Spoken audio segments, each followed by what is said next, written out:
उत्तर प्रदेश में आयोजित होने वाले मेलों और उत्सवों से संबंधित जितने भी क्वेश्चंस पूछे गए हैं उन सारे क्वेश्चंस को बड़े ही आसान भाषा में हम लोग समझने वाले हैं और प्रयास करेंगे कि इसी वीडियो में वो सारे के सारे तथ्य भी आपको याद हो जाएं। पहला क्वेश्चन आप देखोगे तो ये कह रहा है कि उत्तर प्रदेश के आगरा के पास नवंबर में आयोजित होने वाले वार्षिक उत्सव बटेश्वर मेले का प्राथमिक फोकस क्या है। अर्थात जो बटेश्वर मेला आयोजित होता है इसमें सबसे मेन चीज क्या होती है, किस चीज पर सबसे ज्यादा फोकस होता है। तो जो बटेश्वर मेला होता है यहाँ पर बिक्री या वस्तु विनिमय के लिए पशुधन के साथ में पशु मेले का आयोजन किया जाता है। इसलिए जो ऑप्शन डी है हमारा ये बिल्कुल सही दिया हुआ है। अब ये बेसिकली है क्या, तो अगर हम लोग बटेश्वर मेले की बात करें तो यह एक पशु मेला होता है और यहाँ पर आज के समय में भी वस्तु विनिमय की प्रक्रिया के द्वारा यहाँ पर जानवर खरीदे और बेचे जा सकते हैं। ये वस्तु विनिमय आखिर में होता क्या है, तो वस्तु विनिमय की हम बात करें तो ये प्राचीन काल में हमारे यहाँ चलता था। ये होता क्या है, तो सपोज करिए जैसे कि आपके पास चावल है और मेरे पास दाल है। अब सिर्फ आप चावल तो खा नहीं सकते और मैं सिर्फ और दाल खा तो नहीं सकता, इसीलिए मैंने क्या किया कि आपसे कुछ चावल लिया और उस चावल के बदले मैंने दाल दे दिया। अब आप भी चावल दाल खा रहे हो और मैं भी चावल दाल खा रहा हूँ। इसी को कहा जाता है वस्तु विनिमय की प्रक्रिया, वस्तु विनिमय। और इसी का प्रयोग करके यहाँ पर इस मेले में आज के समय में भी जानवर खरीदे जाते हैं। इस मेले में आप देखोगे तो जैसे कि यहाँ पर ऊंट, घोड़े, हाथी, भैंस, बहुत सारे जानवर होते हैं और इनको वस्तु विनिमय प्रणाली के माध्यम से खरीदा जा सकता है। बटेश्वर मेले की अगर हम लोग बात करें तो बटेश्वर जो शब्द है ना वो बेसिकली शंकर भगवान का परवाची है। और यहाँ पर आप देख रहे हो जो छोटे छोटे यहाँ पर मंदिर देख रहे हो इनकी संख्या सैकड़ों में है। वैसे बेसिकली तो लिखा हुआ था कि 101 मंदिर है यहाँ पर, लेकिन यहाँ पर 100 से ज्यादा मंदिर हैं और ये सारे के सारे शंकर भगवान के मंदिर हैं। इसीलिए इस जगह को जो है वो बटेश्वर नाथ कहा जाता है और इसी जगह पर बटेश्वर मेले का आयोजन होता है। यहाँ पर ये जो नदी आप देख रहे हो ये नदी है यमुना नदी और इसी यमुना नदी में लोग स्नान करते हैं इस अवसर पर और इस मेले का आयोजन का ये लुत्फ उठाते हैं यहाँ पर। और चूंकि ये जो है एक पशु मेला है जो कि उत्तर प्रदेश में आयोजित होता है, इसी तरीके से हमारे यहाँ राजस्थान में भी एक बहुत ही बड़े पशु मेले का आयोजन होता है जिसको कि पुष्कर मेला कहा जाता है। इस पुष्कर मेले में बहुत बड़ी मात्रा में जानवरों की खरीद फरोख्त होती है, मतलब कि ये जानवरों का ही बड़ा मेला होता है। इसीलिए इस मेले के ही आधार पर ये जो बटेश्वर मेला है इसको उत्तर प्रदेश का पुष्कर मेला भी कहा जाता है। इसको आप थोड़ा सा ध्यान में रखिएगा। इसके साथ में आप ध्यान ये रखिएगा कि बटेश्वर आखिर में पड़ता कहाँ है। तो बटेश्वर पड़ता है आगरा जिले में। ये आपको दिख रहा है ये है आगरा जिला और इस आगरा जिले से लगभग 80 किलोमीटर की दूरी पर बटेश्वर नामक जगह है, बटेश्वर नाथ, और वहीं पर इस मेले का आयोजन किया जाता है। दूसरा हमारा जो क्वेश्चन है वो ये कह रहा है कि उत्तर प्रदेश का कालिंजर मेला प्रतिवर्ष कहाँ पर आयोजित किया जाता है। अगर हम कालिंजर मेले की बात करें तो यूपी का जो बांदा जिला है ना यहाँ पर कालिंजर मेले का आयोजन होता है, इसलिए जो ऑप्शन सी है ये बिल्कुल सही दिया हुआ है। कालिंजर मेला जो है ये बांदा में आयोजित होता है।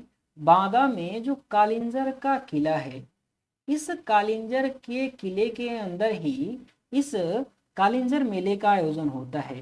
बेसिकली इस किले में एक मंदिर है जिसका नाम है नीलकंठ मंदिर और ये मंदिर जो है वो शंकर भगवान का है। ऐसा मान्यता है कि जब समुद्र मंथन हुआ था तो उसमें जो विष निकला था उस विष को शंकर भगवान पीने के बाद उसकी ताप को ठंडक देने के लिए वो इसी जगह पर आकर के उन्होंने विश्राम किया था। इसीलिए इस जगह पर इस मेले का आयोजन होता है और यहाँ पर एक शंकर भगवान की बड़ी सी मूर्ति भी है जिसका कि दर्शन करने लोग यहाँ पर आते हैं और यहाँ पर इस मेले का लुत्फ उठाते हैं। अब बात आती है कि ये कालिंजर का किला आखिर में है कहाँ पर। तो आप देखोगे तो ये वाला है उत्तर प्रदेश का बुंदेलखंड वाला इलाका, और बुंदेलखंड वाले इलाके में यहाँ पर है बांदा जिला। और ये जो बांदा जिला है यहीं पर है कालिंजर का किला, और इसी किले के अंदर जो है इस कालिंजर मेले का आयोजन किया जाता है। आप देखोगे तो मैं हर एक क्वेश्चन के साथ में यहाँ पर मैंने मैप जोड़ा हुआ है। क्यों? क्योंकि मैप के माध्यम से चीज़ों को याद रखना आसान हो जाता है, शब्दों को याद रखना कठिन हो जाता है, क्योंकि हमारा जो माइंड है ना ये फिगर्स को याद रखता है, ये शब्दों को याद रखने में उतना सक्षम नहीं हो पाता है। इसीलिए मैंने प्रयास किया कि सारे जो जिले हैं उसको आपको मैप के माध्यम से दिखा पाऊँ, ताकि वो चीज़ें आपको याद रह सकें। जैसे कि नौचंडी मेला कहाँ पर आयोजित हुआ, तो वो हुआ था मेरठ में। इसके अलावा कौन सा एक और देखा था हम लोगों ने, एक और कौन सा था, पहला वाला जो था ये था बटेसर मेला। बटेसर मेला कहाँ पर हुआ, तो बटेसर मेला जो है वो आगरा में हुआ था यहाँ पर। तो ऐसे ही आप मैप में देखते चलोगे तो ये चीज़ें आपको याद होती चलेंगी। और सबसे अच्छा तो तरीका यही है कि आपके दीवार पर मैप होना चाहिए, और जहाँ पर जो भी जगह का नाम दिखे वहाँ पर आपको जरूर देखना चाहिए। आगे हमारा 3 नंबर जो क्वेश्चन है वो ये कह रहा है कि उत्तर प्रदेश अपनी संस्कृति और उत्सव समारोहों के लिए जाना जाता है। इसे ध्यान में रखते हुए कौन सा शहर नौचंडी मेले का आयोजन करता है? बेसिकली ये सीधा सीधा पूछ रहा है कि नौचंडी जो मेला है इसका आयोजन होता कहाँ पर है। तो जो नौचंडी मेला है इसका आयोजन उत्तर प्रदेश का जो मेरठ जिला है यहाँ पर इसका आयोजन किया जाता है, इसलिए जो ऑप्शन बी है हमारा ये बिल्कुल सही होगा। ये जो नौचंडी मेला है ये जो जहाँ आयोजित होता है इसको जो है वो नौचंडी मैदान कहा जाता है। और ये जो नौचंडी मैदान है यहाँ पर दो चीजें हैं, एक तरफ तो एक मंदिर है और दूसरी तरफ जो है एक दरगाह बनी हुई है। यहाँ पर मंदिर किसका है, तो नौचंडी, यहाँ पर जो है वो चंडी देवी का मंदिर है। और जो दरगाह जो है यहाँ पर, ये दरगाह किसकी है, तो ये दरगाह जो है ना ये बाले मियाँ की है।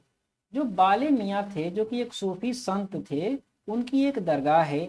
इसीलिए यहाँ पर मुस्लिम भी आते हैं और यहाँ पर हिंदू लोग भी आते हैं, और इसीलिए ये हिंदू मुस्लिम एकता और सौहार्द का उत्सव के रूप में देखा जाता है। इसको आप ध्यान रखिएगा, ये वाली लाइन ऐसे ही नहीं बोल रहा हूँ, ये एग्जाम में पूछी जा चुकी है कि निम्नलिखित में से कौन सा मेला हिंदू और मुस्लिम के सौहार्द के रूप में देखा जाता है, वो कौन सा मेला था, यही नौचंडी मेला। अब यहाँ पर ये जो बाले मियाँ है ना इनसे कई सारे सवाल पूछ लिए जाते हैं कि ये बाले मियाँ कौन थे, मज़ार कहाँ पर है, और इनके संबंध में मेले का और कहाँ पर आयोजन होता है। ये जो बाले मियाँ है बेसिकली इनका नाम जो है वो सैयद सलार मसूद गाजी हुआ करता था। और ये जो महमूद गजनबी हमारे देश में 1000 के आसपास में जब आया था आक्रमण करने, तो उसी के साथ में ये आए थे। बेसिकली ये महमूद गजनबी के ये भांजे थे, और भांजे के साथ साथ ये एक सूफी संत भी थे और सैनिक भी थे, इसीलिए ये यहाँ पर आए थे। और यहाँ पर इनकी इनकी भेंट जो है वो बहराइच में सुहलदेव से हुई। भेंट करने का मतलब यहाँ पर बहराइच में सुहलदेव से इन्होंने युद्ध किया था और उस युद्ध में मारे गए थे, इसीलिए बहराइच में इनकी दरगाह बनी हुई है। बहराइच में इनकी दरगाह बनी हुई है और इस दरगाह पर सैयद सलार मेले का आयोजन होता है। अब आप कहोगे कि यहाँ पर जब बहराइच में दरगाह है तो फिर मेरठ में इनकी कैसे दरगाह हो सकती है। तो मेरठ में जब ये आए थे ना तो यहाँ पर बहुत समय तक रह करके इन्होंने लोगों को उपदेश दिया था, जिसकी वजह से यहाँ पर इनकी एक चौकी है, मतलब कि यहाँ पर एक प्रतीकात्मक इनका दरगाह है। सही वाली दरगाह जो है इनकी बहराइच में है। अब बात आता है कि मेरठ बेसिकली है कहाँ पर, तो मेरठ आप देखोगे तो मेरठ यहाँ पर है। मेरठ उत्तर प्रदेश का मेरठ यहाँ पर है, जहाँ पर कि नौचंडी मेले का आयोजन होता है। हर एक मेले को आप मैप में देखते चलिए, अगर आपके पास मैप हो तो वहाँ पर जिले के सामने उस मेले का नाम भी नोट करते चलिए, जिससे कि वो चीज़ें आपको याद होती चलें। आगे हम चलते हैं, क्वेश्चन नंबर जो 4 है वो ये कह रहा है कि उत्तर प्रदेश का कौन सा जिला दशहरा के दौरान एक अद्वितीय संस्कृति जुलूस नक कटैया के लिए प्रसिद्ध है। अब ये जो नक कटैया है ना ये बहुत ही फेमस एक जुलूस होता है बनारस का। बनारस का जो रामनगर है ना, वहां पर इसका बहुत ही जोश खोश, बहुत ही जोश खरोश के साथ में आयोजन किया जाता है, इसलिए जो ऑप्शन बी है हमारा ये बिल्कुल सही दिया हुआ है। बनारस में आप देखोगे तो गंगा के उस साइड में जो है वो रामनगर का किला है, और यहाँ पर जो रामनगर है यहीं पर क्या बोलते हैं, जो मेला जो होता है ना दशहरे का, जो दशहरे का मेला होता है उसी के समय पर यहाँ पर रामलीला का आयोजन होता है। और ये रामलीला जो है ना, ये कुल 31 दिनों तक चलने वाली रामलीला है, और इसी में जब लक्ष्मण ने शूर्पणखा का नाक काटा था, उसी को प्रदर्शित करने के लिए यहाँ पर जुलूस निकाला जाता है, जिसका कि नाम जो है वो नक्कटैया है। जो रामनगर की रामलीला है ये बहुत ही खास रामलीला है, पूरे विश्व में प्रसिद्ध रामलीला है। यहाँ पर बहुत दूर दूर से लोग आते हैं इसको देखने के लिए। इसी खास बात यह है कि ये बहुत ही पुराना है, ऐसा माना जाता है कि लगभग ये 1800 के आसपास में इसकी शुरुआत की गई थी। उस समय काशी नरेश हुआ करते थे, नरेश उदित नारायण सिंह, और उन्होंने ही इस रामलीला की शुरुआत की थी। और इसकी कुछ और खास बातें हैं, जैसे कि ये रामलीला जो है ना सिर्फ एक जगह पे नहीं होती है, ये जो रामलीला है ये कई जगहों पर होती है। जैसे कि इसी रामनगर में कुछ जगह बने हुए हैं, जैसे कि कोई जगह है जिसका नाम है अयोध्या, कोई जगह है जिसका नाम है लंका, कोई जगह बनाई गई है जिसका नाम है अरण्य, कोई जगह है जिसका नाम जो है, मतलब इसी तरीके से घटनाओं के आधार पर नाम रखे गए हैं, और वहां जा जा करके इसमें इस रामलीला का आयोजन होता है। और ये पूरे 31 दिन तक चलने वाला रामलीला है, इसलिए ये बहुत ही फेमस है। एक चीज इसके बारे में और फेमस है कि यहाँ पर बिजली के लाइट का और साउंड बॉक्स का प्रयोग नहीं किया जाता। अब कितना सही है कितना गलत है मैं जा करके नहीं देखा हूँ इसको, बस जो लिखा था मैं वो आपको वही बता रहा हूँ। लेकिन अगर मैंने कुछ फोटो तस्वीरें देखी उसमें तो मुझे लाइटें दिखी, जैसे कि यहाँ पर आप लाइट देख सकते हो। अब ये कह सकते हो कि ये रोड वाली लाइट है, वो भी ठीक बात है, लेकिन ये इतनी क्लियर फोटो रात को आएगी कैसे, कहीं ना कहीं लाइट तो जरूर लगी होगी। और इसी के साथ में मुझे ये एक बंदा अनाउंस करते हुए भी यहाँ पर दिखा कि ये माइक में तो अनाउंस कर रहा है, फिर मैं कैसे मांगू। अब क्या सही है क्या गलत है, अगर आपने देखा है तो कमेंट बॉक्स में जरूर बताइएगा कि इसका प्रयोग होता है या नहीं होता है, जिससे कि मुझे भी पता चले और बाकी जो लोग हैं उनको भी पता चले। अब ये रामनगर है कहाँ पर, तो ये पड़ता है बनारस में, और बनारस आपको यहाँ पर देखने को मिलेगा। यहाँ पर बनारस में गंगा नदी के उस साइड में रामनगर का किला है, और वहीं पर इसका आयोजन होता है। आगे क्वेश्चन नंबर जो हमारा 5 है वो ये कह रहा है कि कुंभ मेला हिंदुओं का सबसे बड़ा धार्मिक जमावड़ा लगभग हर 12 वर्षों में किन 4 तीर्थ जगहों की नदी के तट पर मनाया जाता है। सीधा सीधा ये पूछ रहा है कि जो कुंभ मेला है वो भारत के किन 4 जगहों पर आयोजित होता है। तो अगर आपने पढ़ रखा होगा, नहीं भी पढ़ा होगा तो अच्छे से पता होगा कि कुंभ मेले का आयोजन उत्तर प्रदेश के प्रयागराज में, मध्य प्रदेश के उज्जैन में, उत्तराखंड के हरिद्वार में और महाराष्ट्र के नासिक में आयोजित किया जाता है। इसलिए जो ऑप्शन ए है ये बिल्कुल सही दिया हुआ है। अब यहाँ से सबसे महत्वपूर्ण ये होता है ना कि ये पूछ लेता है कि नासिक में कौन सी नदी के पास में कुंभ मेले का आयोजन होता है, तो वो आपको ध्यान रखना है। जैसे कि बात करें हम लोग कुंभ मेले की, तो 12 वर्ष पर आयोजित होता है, ये सबको पता है, अच्छी तरीके से पता है कि 12 वर्ष पे आयोजित होते हैं। कहाँ कहाँ पर आयोजित होते हैं ये, तो सबसे पहले तो ये उत्तर प्रदेश में, उत्तर प्रदेश का जो प्रयागराज है यहाँ पर इसका आयोजन होता है। यहाँ पर नदी कौन सी है, तो गंगा नदी है, साथ में कौन सी है, तो यमुना नदी है, और साथ में यहाँ पर अदृश्य रूप से सरस्वती की भी मान्यता है कि यहाँ पर सरस्वती नदी है, और इन तीनों नदियों के संगम में प्रयागराज पर कुंभ मेले का आयोजन किया जाता है। दूसरा मेले की बात करें तो दूसरा मेला जो है वो आयोजित होता है यहाँ पर उत्तराखंड में हरिद्वार में। और ये जो हरिद्वार है यहाँ पर कौन सी नदी है, तो यहाँ पर है गंगा नदी, जिसके किनारे जो है वो महाकुंभ का आयोजन होता है। तीसरा नाम उज्जैन है, और उज्जैन पड़ता है यहाँ पर मध्य प्रदेश में। ये जो उज्जैन है यहाँ पर नदी कौन सी है, तो यहाँ पर नदी है क्षिप्रा नदी, जिसके किनारे कुंभ मेले का आयोजन होता है। और चौथा जो महाकुंभ का आयोजन होता है वो होता है महाराष्ट्र में, और महाराष्ट्र का जो नासिक जिला है यहाँ पर आयोजित होता है। नदी कौन सी है? तो नदी है गोदावरी नदी। गोदावरी नदी के किनारे महाराष्ट्र में इसका आयोजन होता है, तो इसको आप ध्यान में रखिएगा। अच्छा, कुछ और पॉइंट यहाँ से आपको ध्यान रख लेना चाहिए क्योंकि वो एग्जाम में पूछा जा चुका है, इसलिए मैं बता रहा हूँ। आपसे पूछेगा कि जो अर्ध कुंभ है, जो अर्ध कुंभ है जो कि 6 वर्ष पर आयोजित होता है, ये कहाँ पर आयोजित होता है? और आपको दिया रहेगा उज्जैन, नासिक और प्रयागराज। फिर आप क्या करोगे? तो ये आपको ध्यान रखना है कि जो अर्ध कुंभ है ना, वो सिर्फ और सिर्फ 2 जगहों पर, हरिद्वार और प्रयागराज में आयोजित होता है। ये उज्जैन और नासिक में अर्ध कुंभ आयोजित नहीं होता है, इसको आप ध्यान में रखिएगा। एक पॉइंट और आप ध्यान रखिएगा, एक शब्द आता है सिंहस्थ कुंभ। क्या आता है? सिंहस्थ कुंभ। नाम तो आपने सुना ही होगा सिंहस्थ कुंभ का। ये सिंहस्थ कुंभ शब्द का जब प्रयोग किया जाए तो आप ये समझ लीजिएगा कि इस कुंभ का आयोजन या तो मध्य प्रदेश में हो रहा है या फिर महाराष्ट्र में। इन्हीं 2 जगहों पर जब कुंभ का आयोजन होता है तो उसको सिंहस्थ कुंभ कहा जाता है। बाकी उत्तर प्रदेश में या उत्तराखंड में होगा तो इसको सिंहस्थ कुंभ नहीं कहा जाता है। आगे हमारा जो क्वेश्चन नंबर 6 है, ये कह रहा है कि गुरु पूर्णिमा पर्व उत्तर प्रदेश के किस संत को समर्पित है? तो जो गुरु पूर्णिमा हम लोग मनाते हैं ये किस संत को समर्पित है? तो हमारे यहाँ पर जो वेद व्यास हुए थे, महर्षि वेद व्यास, इनका जो जन्म उत्सव होता है इसी को हम लोग गुरु पूर्णिमा के रूप में मनाते हैं। इसलिए जो ऑप्शन ए है ये बिल्कुल सही होगा।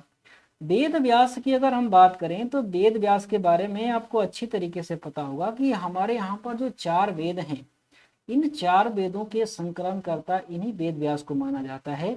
साथ में हमारे यहाँ पर जो महाभारत है, हमारे यहाँ पर जो श्रीमद् भागवत गीता है, इसके अलावा जो पुराण हैं, इन सभी के संकलनकर्ता के रूप में वेद व्यास को जाना जाता है और इन्हीं का जो जन्म उत्सव है इसी को गुरु पूर्णिमा के रूप में मनाते हैं।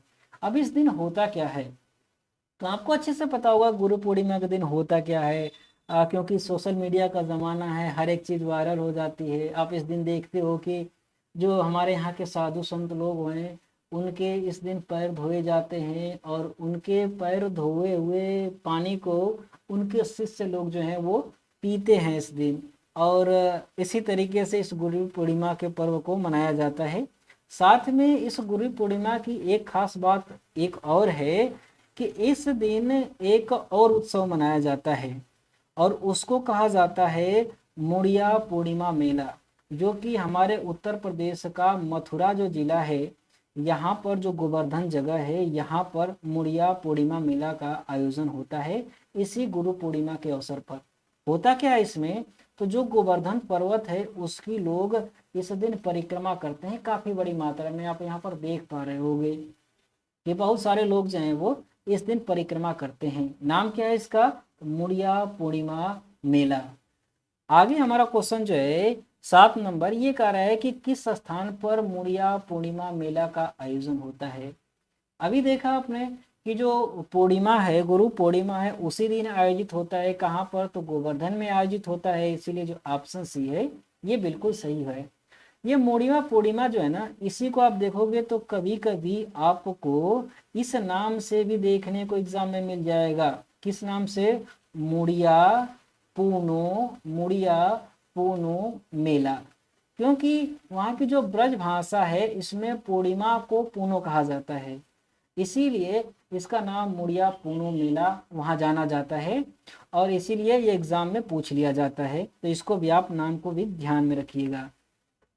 आगे जो क्वेश्चन है 8 नंबर, ये कह रहा है कि सैयद सलार मेला कहाँ पर आयोजित किया जाता है? तो थोड़ी देर पहले हम लोगों ने बात की थी सैयद सलार गाजी की, जो कि मोहम्मद गाजी के साथ में आए थे, एक सूफी संत थे। इनकी जो दरगाह है जो कि बहराइच में स्थित है, यहीं पर सैयद सलार मेले का आयोजन किया जाता है। इसलिए जो ऑप्शन ए है ये बिल्कुल सही होगा। आए किसके साथ में थे? तो मोहम्मद गाजी के साथ में, और 1034 में इन्होंने सुहलदेव के साथ में युद्ध किया था और उस युद्ध में मारे गए थे।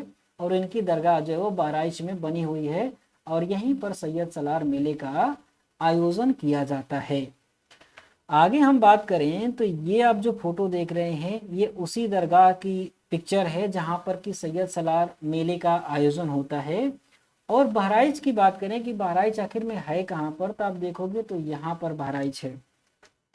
बेसिकली यहाँ पर दिख नहीं रहा होगा, यहाँ पर आप देखिए ये है बहराइच। अब भी नहीं दिख रहा है, कोई बात नहीं, अब भी नहीं दिख रहा है तो यहाँ पर अब दिखेगा, ये है बहराइच। और जो बहराइच है अपनी सीमा नेपाल के साथ में साझा करता है और यहीं पर सैयद सलार मेले का आयोजन होता है। और सारी चीज़ें मैं आपको मैप से दिखाता हूँ ताकि आपको अच्छी तरीके से याद हो जाए।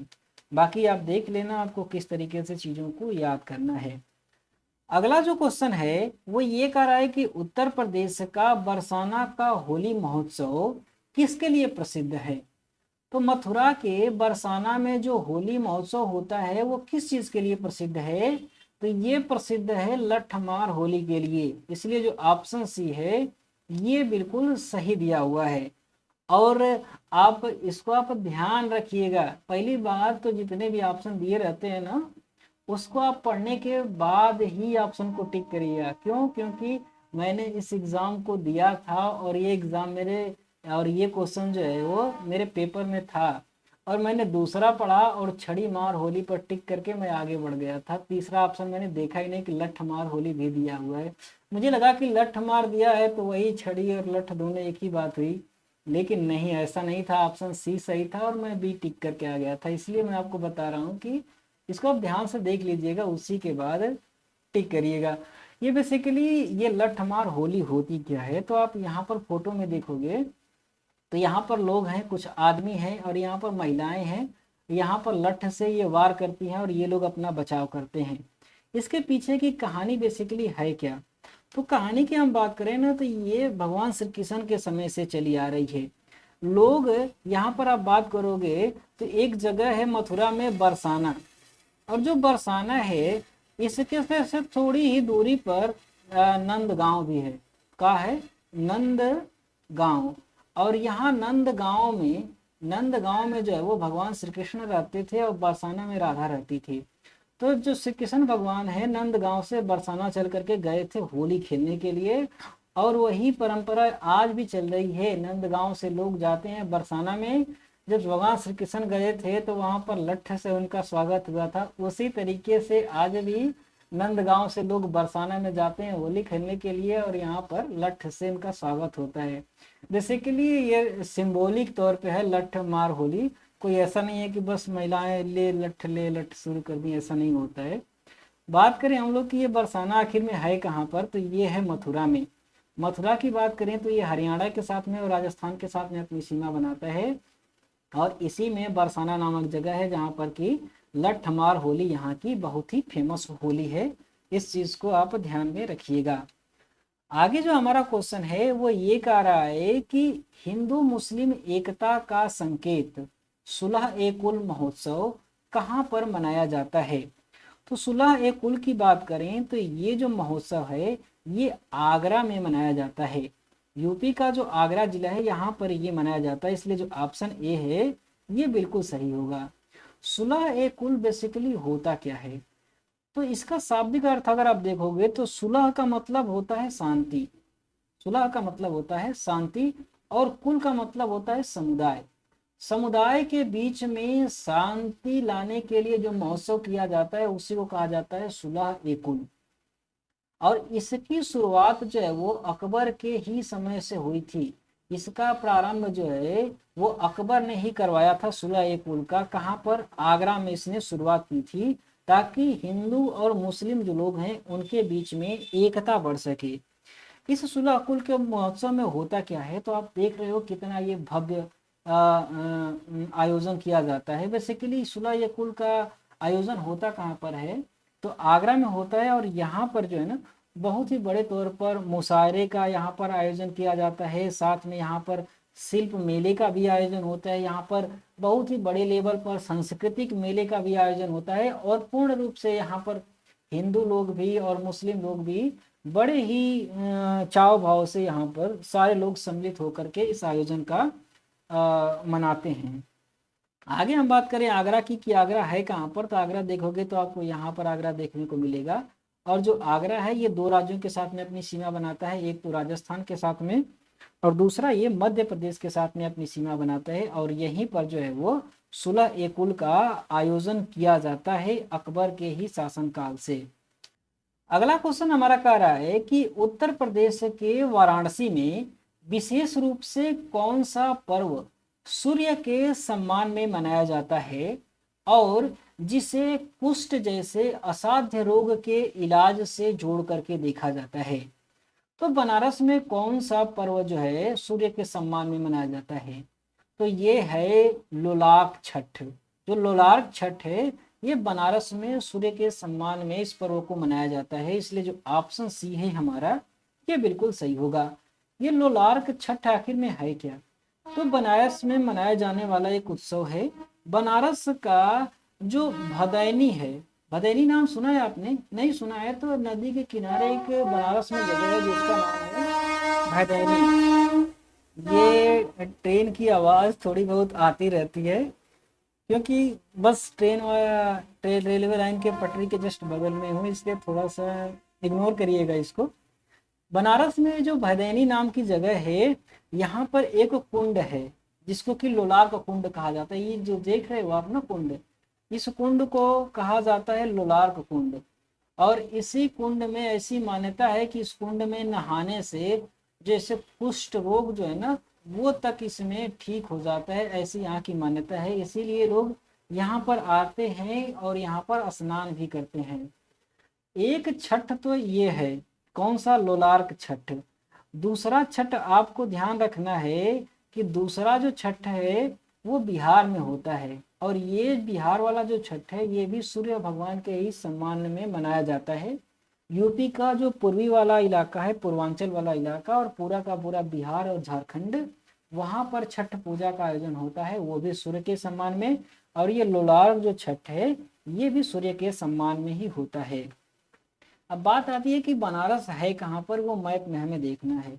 तो बनारस आपको यहाँ पर देखने को मिलेगा, ये किसी भी राज्य के साथ में अपनी सीमा नहीं बनाता है और यहीं पर जो भदैनी नामक जगह है यहीं पर लोलार्क छठ का आयोजन किया जाता है। आगे हमारा जो क्वेश्चन नंबर 12 है ये कह रहा है कि उत्तर प्रदेश में कुंभ मेले का उत्सव किन नदियों के संगम पर मनाया जाता है। तो ये तो बहुत ही आसान सा क्वेश्चन है जो कि यूपी कांस्टेबल के एग्जाम में 2024 में पूछा गया था। सबको पता है कि गंगा, यमुना और सरस्वती, इन तीन नदियों का जो संगम है प्रयागराज में, वहीं पर कुंभ मेले का आयोजन किया जाता है। आगे हमारा जो क्वेश्चन नंबर 13 है ये थोड़ा सा खास है, इसको आप देखिए। जो क्वेश्चन नंबर 13 है वो ये कह रहा है कि लखनऊ उत्सव, जिसे कि अब लखनऊ महोत्सव कहा जाता है, इसकी शुरुआत कब हुई थी। तो जो लखनऊ महोत्सव है ना इसकी शुरुआत हुई थी 1975-76 में, इसीलिए जो ऑप्शन बी है हमारा ये बिल्कुल सही होगा। अच्छा, ये इतना पुराना महोत्सव है लखनऊ महोत्सव, तो हाँ, क्योंकि 1975-76 का जो समय है इसमें हुआ क्या था कि दक्षिण एशिया में पर्यटन को बढ़ाने के लिए दक्षिण एशियाई पर्यटन वर्ष के रूप में लखनऊ में इसका आयोजन हुआ था। और इसी लखनऊ के आयोजन को, ये जो लखनऊ उत्सव आयोजित हुआ था 1975-76 में, उसी को अब यहाँ पर हर साल आयोजित किया जाने लगा। बेसिकली अब ये पूरे एशिया का नहीं रहा, सिर्फ और सिर्फ यूपी का उत्सव रह गया है, लेकिन उस समय ये एशिया का उत्सव था। सिर्फ इसमें इतना बदलाव आया है कि इसको पहले लखनऊ उत्सव कहा जाता था, अब इसको लखनऊ महोत्सव के नाम से जाना जाता है। और ये लखनऊ महोत्सव जो है ये काफ़ी मज़ेदार फेस्टिवल है, क्योंकि आपको अच्छे से पता है कि लखनऊ जो है वो अपनी तहजीब के लिए जाना जाता है, अदब और तहजीब के लिए। अदब का मतलब होता क्या है, अदब का मतलब सम्मान, यहाँ के लोग बड़े ही सम्मान देते हैं। और तहजीब का मतलब होता है संस्कार, यहाँ के लोगों में बड़ा ही संस्कार, बड़ा ही सम्मान होता है। अब जो भी हो मुझे नहीं पता, ऐसा कहा जाता है कि अदब और तहजीब का ये शहर है लखनऊ। और यहाँ पर इसका आयोजन होता है लखनऊ महोत्सव का। यहाँ पर आप देखोगे तो यूपी का जो सबसे मशहूर नृत्य है कथक, इस कथक का आयोजन इस यहाँ पर लखनऊ महोत्सव में होता है। साथ में लखनऊ का जो चिकनकारी है ना उसका भी यहाँ पर प्रदर्शन किया जाता है। बहुत सारे गजल गायकी का प्रोग्राम होता है, बहुत ही रंगारंग प्रोग्राम होता है। कभी अवसर मिले तो जरूर जा करके इस उत्सव को देखिएगा आप। बात आती है कि आखिर में है कहाँ पर, तो लखनऊ आप देखोगे तो ये है जो कि उत्तर प्रदेश की राजधानी है। ये किसी के साथ में अपनी सीमा साझा नहीं करती है। कुछ जिले इसके पास के हैं जिसको कि आपका नाम ध्यान रखना होगा कि लखनऊ के पास में सीतापुर है, बाराबंकी है, यहाँ पर रायबरेली है, उन्नाव है और हरदोई है। ये 4-5 जिले जो हैं वो लखनऊ के साथ में अपनी सीमा बनाते हैं। आगे जो हमारा क्वेश्चन है, क्वेश्चन नंबर 14, ये कह रहा है कि उत्तर प्रदेश के निम्नलिखित में से किस ऐतिहासिक मेले में हिंदू और मुसलमान दोनों आते हैं। तो ये हम लोग शायद स्टार्टिंग में ही इसको डिस्कस कर लिया था कि जो नौचंडी मेला है यहाँ पर हिंदू और मुस्लिम दोनों लोग बड़े ही सम्मान के साथ में आते हैं और बड़े ही आराम से, बड़े ही सौहार्द के साथ में दोनों लोग इस मेले का आनंद लेते हैं, आयोजन करते हैं। इसलिए जो ऑप्शन ए है ये बिल्कुल सही होगा, क्योंकि ये जो नौचंडी मेला है यहाँ पर मंदिर भी है और यहाँ पर मजार भी है, जिसकी वजह से दोनों लोग आते हैं। इसके इसके बारे में डिटेल में हम लोग बात कर चुके हैं, इसलिए ज़्यादा बात करने का कोई औचित्य नहीं रह जाता। ऑप्शन सी में देखिए यहाँ पर दिया है फूल डोल का मेला। ये फूल डोल मेला कहाँ पर आयोजित होता है। ये जो मेला है ना बेसिकली यूपी में आयोजित नहीं होता, बल्कि ये आयोजित होता है राजस्थान में। हमारा जो राजस्थान है यहाँ पर, राजस्थान का जो भीलवाड़ा जिला है यहाँ पर फूल डोल मेले का आयोजन होता है। ऑप्शन डी में दिया है बटेसर मेला। इसके बारे में भी हम लोग चर्चा कर चुके हैं कि बटेसर मेला जो है वो आगरा में आयोजित होता है और ये जो है एक पशु मेले के तौर पर इसका आयोजन होता है बटेसर में। आगे देखें क्वेश्चन नंबर जो 15 है वो ये कह रहा है कि ताजमहल से संबंधित निम्न कथनों पर विचार कीजिए। अब जो हमारा ताजमहल है जो कि आगरा में स्थित है, इसके संबंध में कुछ कथन दिए गए हैं और उन कथनों को हमें चूज करना है कि कौन सा सही दिया हुआ है। चलिए देखते हैं। पहला कथन दिया है कि ताज महोत्सव का उद्घाटन उत्तर प्रदेश का राजकीय उत्सव है। क्या यह सही बात है। तो हाँ बिल्कुल सही बात है, क्योंकि जो ताज महोत्सव है ना ये एक राजकीय उत्सव है। राजकीय उत्सव का मतलब कि सरकार के द्वारा मनाया जाता है। तो ये कथन बिल्कुल सही दिया हुआ है। दूसरा कथन देखिए, ये कह रहा है कि यह विश्व धरोहर स्मारकों की सूची में शामिल है। क्या यह सही है। तो हाँ बिल्कुल सही बात है, क्योंकि साल था 1983 का जब यूनेस्को ने आगरा की 2 जगह हैं, एक तो ताजमहल और दूसरा जो है वो लाल किला, इन 2 जगहों को यूनेस्को ने अपने विश्व विरासत की साइट में शामिल किया था। मतलब कि ये विश्व धरोहर की साइट भी है। इसलिए जो ऑप्शन सी है हमारा बी जो कथन बी दिया हुआ है ये भी बिल्कुल सही दिया हुआ है। कथन जो सी है वो ये कह रहा है कि सुरक्षा चिंताओं के कारण सभी कार्यक्रम मुख्य समूह से दूर करने पड़ रहे हैं। क्या यह सही बात है। ये भी सही बात है, क्योंकि सुप्रीम कोर्ट का एक फैसला आया, उसने कहा कि ताजमहल के आसपास किसी भी मेले का, किसी भी उत्सव का आयोजन न किया जाए, क्योंकि वहाँ पर देश विदेश से काफ़ी सारे लोग आते हैं, तो यहाँ पर सुरक्षा कारण से खतरा हो सकता है। इसीलिए यहाँ से 500 मीटर की दूरी पर एक जगह का निर्माण किया गया, शिल्पग्राम, और उसी शिल्पग्राम में इस ताज महोत्सव का आयोजन किया जाता है। तो तीसरा वाला भी कथन बिल्कुल सही दिया हुआ है। चौथा कथन देखिए, ये कह रहा है कि ताजमहल पर्यावरण प्रदूषण का शिकार है। क्या ये सही बात है। हाँ बिल्कुल सही बात है, क्योंकि ताजमहल में जो संगमरमर का पत्थर लगा हुआ है वो पीला पड़ता जा रहा है। क्यों। क्योंकि यहाँ पर जो अम्लीय वर्षा होती है उसके कारण इसका क्षय हो रहा है। अब अम्लीय वर्षा क्या होती है, तो जो सल्फर डाइऑक्साइड होता है या नाइट्रोजन डाइऑक्साइड होता है वायुमंडल में, जब बरसात होती है तो वो पानी के साथ में सल्फ्यूरिक अम्ल बनाता है, और जब सल्फ्यूरिक जो है सल्फ्यूरिक अम्ल जो है आ करके संगमरमर पे पड़ता है तो इसका क्षरण करने लगता है। तो पर्यावरण प्रदूषण की वजह से इसका कलर जो है वो पीला पड़ता जा रहा है। मतलब कि जो कथन 4 दिया हुआ है ये भी बिल्कुल सही दिया हुआ है। इसका मतलब कि उपयुक्त सही वाला जो है ना ऑप्शन डी ये बिल्कुल सही दिया हुआ है।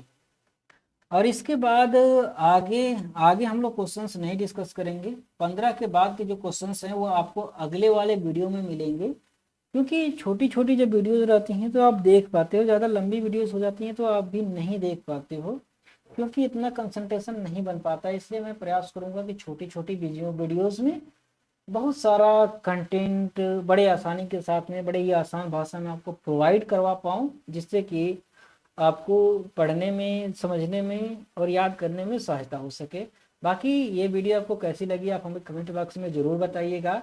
इसके आगे की जो वीडियोस हैं उनका नोटिफिकेशन पाने के लिए चैनल को सब्सक्राइब भी कर लीजिएगा, बाकी चैनल को लाइक भी कर दीजिएगा। Thanks for watching, have a nice day, thank you.